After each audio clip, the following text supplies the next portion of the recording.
Hello friends. तो हमने जैसा कि लोकल वेरिएबल पढ़ लिए, ग्लोबल वेरिएबल पढ़ लिए, स्टैटिक वेरिएबल पढ़ लिए। अब दो टाइप के वेरिएबल्स अभी इसमें सी लैंग्वेज में और बचे हैं, that is automatic and external variables. तो स्टार्ट करते हैं ऑटोमेटिक वेरिएबल से। ऑटोमेटिक वेरिएबल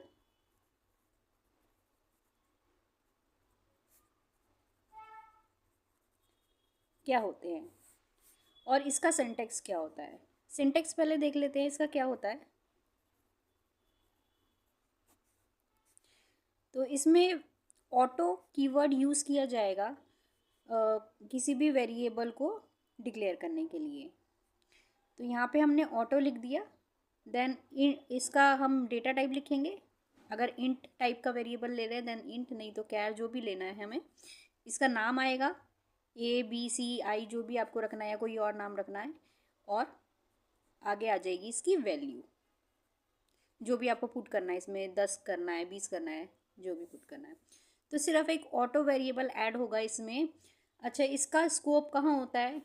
ये same as it is local variable की तरह काम करता है।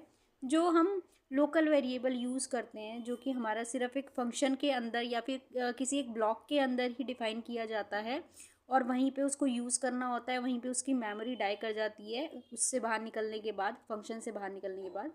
सेम यही काम होता है इसका भी, उसका भी और इसका भी।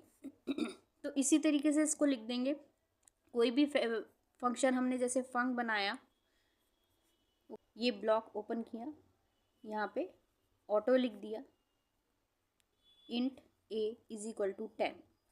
ओके, यहाँ पे प्रिंट एफ करके इसको हमने प्रिंट करवा दिया। ठीक है, और यहाँ पे ये क्लोज हो गया।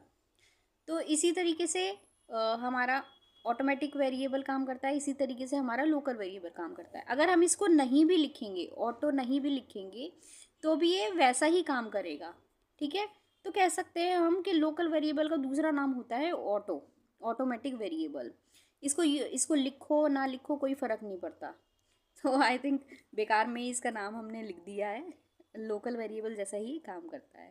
तो इस पे ज़्यादा टाइम स्पेंड ना करते हुए हम चलते हैं एक्सटर्नल वेरिएबल पे, जो कि काफ़ी ख़ास है और थोड़ा लेंदी भी है, और आपको थोड़ा समझने में भी उसको एफर्ट लगाना पड़ेगा।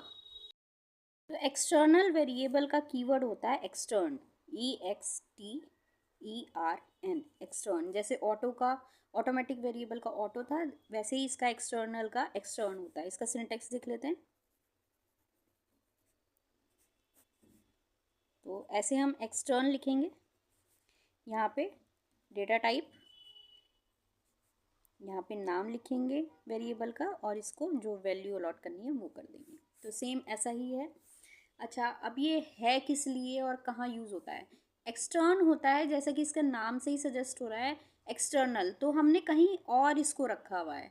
कोई हम प्रोग्राम बनाते हैं, मान लेते हैं उसमें 1 2 3 या 5 ऐसे वेरिएबल्स हैं जो दूसरे प्रोग्राम में भी यूज़ होने हैं, और दूसरे 3 4 प्रोग्राम में यूज़ होने हैं, या 5 6 प्रोग्राम में यूज़ होने हैं। तो हमें बार बार उसको डिक्लेयर ना करते हुए उस पर्टिकुलर प्रोग्राम में हम क्या करते हैं, एक फ़ाइल बना देते हैं, एक फ़ाइल क्रिएट कर देते हैं, जिसमें हम इसको डिक्लेयर कर देते हैं।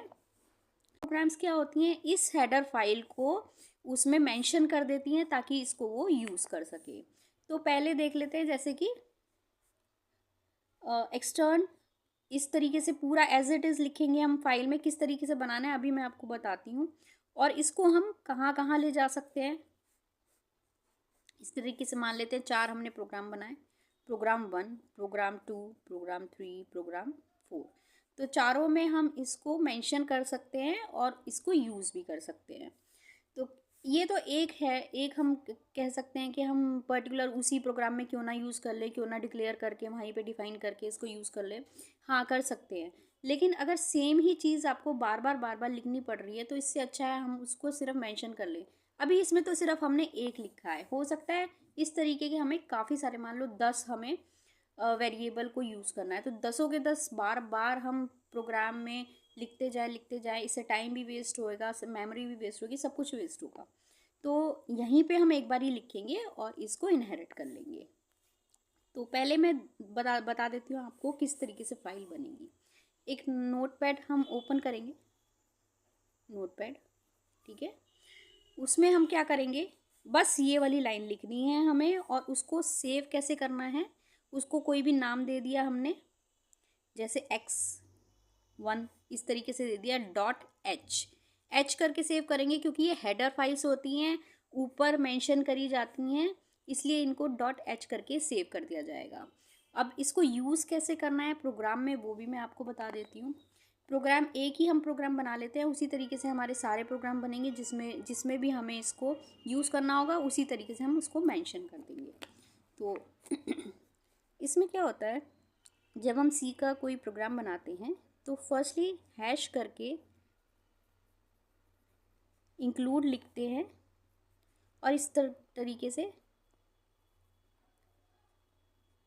ये फाइल हम इस फाइल को हम इंक्लूड करते हैं अपने प्रोग्राम में।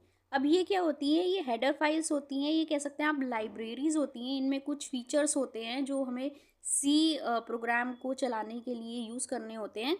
तो हर एक प्रोग्राम के ऊपर हम इस तरीके से लिखते हैं। तो ये तो हो गई जनरल बात, ये हर किसी में लिखा जाएगा।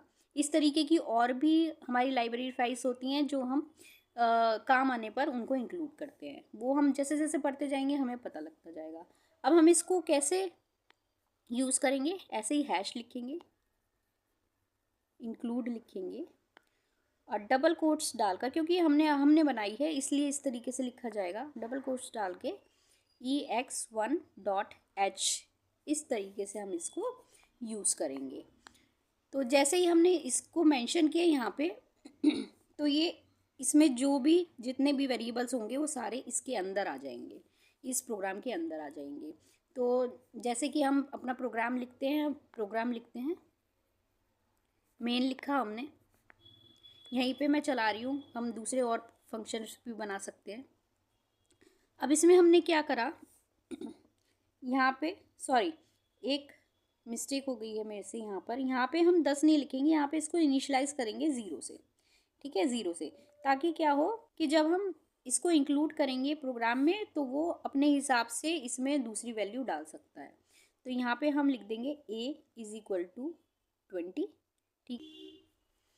अब हम क्या करेंगे, प्रिंट एफ करके इसको प्रिंट करवा देंगे, ठीक है। तो इसमें कोई भी एरर नहीं आएगी। जैसा कि आपने देखा है, हमने ना तो यहाँ पे हमने इंट लिखा, ना कुछ और लिखा, डायरेक्ट हमने इसको इनिशियलाइज करवा दिया, ठीक है। तब भी इसमें कोई भी एरर नहीं आएगा, क्योंकि हमने इसमें क्या करा है, इंक्लूड कर दिया अपनी ये हेडर फाइल। तो इसके जितने भी फीचर्स होंगे वो इस प्रोग्राम के अंदर आ जाएंगे। इसी तरीके से हम कोई दूसरा प्रोग्राम बना सकते हैं, उसमें भी हम इसी तरीके से यूज़ करेंगे, और ए लिखकर उसे जिससे भी इनिशियलाइज करवाना होगा इनिशियलाइज करवा देंगे।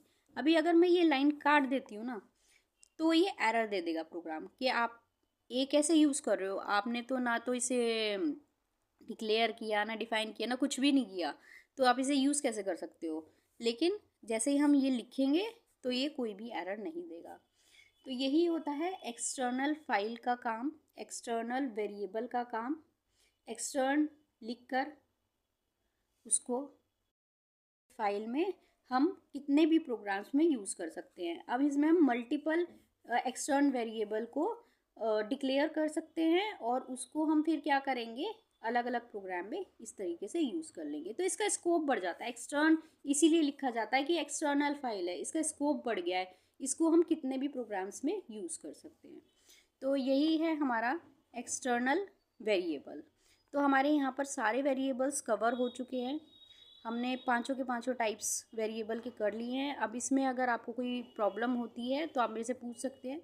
मैंने इतना बड़ा इसमें प्रोग्राम नहीं लिखा है, क्योंकि मेरा मकसद सिर्फ अभी ये है कि मैं आपको समझा पाऊँ कि ये होते क्या चीज़ है। जब हम प्रोग्राम्स लिखेंगे देन हम अलग अलग टाइप के प्रोग्राम्स को यूज़ करेंगे। Thank you.